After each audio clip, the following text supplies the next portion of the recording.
আসসালামু আলাইকুম। শুরু করছি মহান আল্লাহর নামে।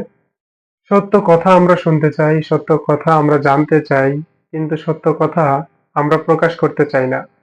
সত্য প্রকাশ করতে চাই না এইজন্যই, সত্য প্রকাশ করলে মিথ্যা বিলুপ্ত হয়ে যাবে। সত্য প্রকাশ করলে বাপ-দাদার মেনে আসা রীতিকে বাদ দিতে হবে।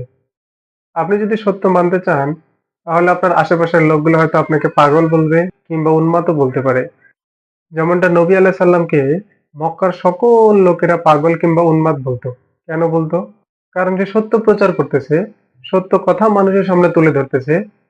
আর তখন মক্কার লোকেরা দেখলো যে এই সত্য কথা যদি মেনে নেই, তাহলে আমাদের বাপ-দাদার রীতিনীতিকে বদলে এই নতুন সত্যের পথে হাঁটতে হবে। সেজন্যই তারা সত্যকে জেনেও মেনে নিতে পারেনি। এখন আমরা যে রীতিনীতিতে চলছি, আমরা কি আসলে সত্যর পথে আছি? সত্যটাকে জানার পরে মানতেছি? আল্লাহ পাক তো কোরআনে বলেছেন, সত্য যখন আসবে মিথ্যা তখন অটোমেটিক্যালি পালিয়ে যাবে। নবী সাল্লাল্লাহু আলাইহি সাল্লাম চলে যাওয়ার ১৪০০ বছর পরে এসে এই ধর্মটাকে যে যার মতো করে ব্যাখ্যা করতেছে। এখানে কেউ সত্য বলতেছে, কেউ সত্যের সঙ্গে মিথ্যার মিশ্রণ করে বলতেছে। আর এটাই যদি কেউ না মেনে নেয় তাহলে একটা ট্যাগ লাগিয়ে দেওয়া হচ্ছে। আপনি যদি একটা লোককে ডেকে বলেন যে আমার বাড়ির ইলেকট্রিসিটিটা নষ্ট হয়ে গেছে, একটু ঠিক করে দেন তো। সে যদি না জানে তাহলে বলবে যে ভাই আমি তো ইলেকট্রিকের বিষয়ে জানি না, আমি করতে পারবো না। আপনি একটা লোককে বলবেন যে আমার একটা ঘর বানাতে হবে, সে যদি না পারে সে বলে দিবে যে আমি তো মিস্ত্রি না, আমি তো বানাতে পারি না।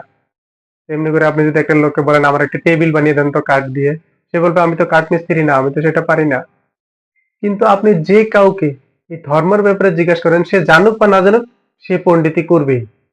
আপনি কাউকে একটা মাসালা জিজ্ঞাসা করছেন, সে কখনোই বলবে না যে আমি পারি না, এটা তুমি মুফতি সাহেবের কাছে যাও।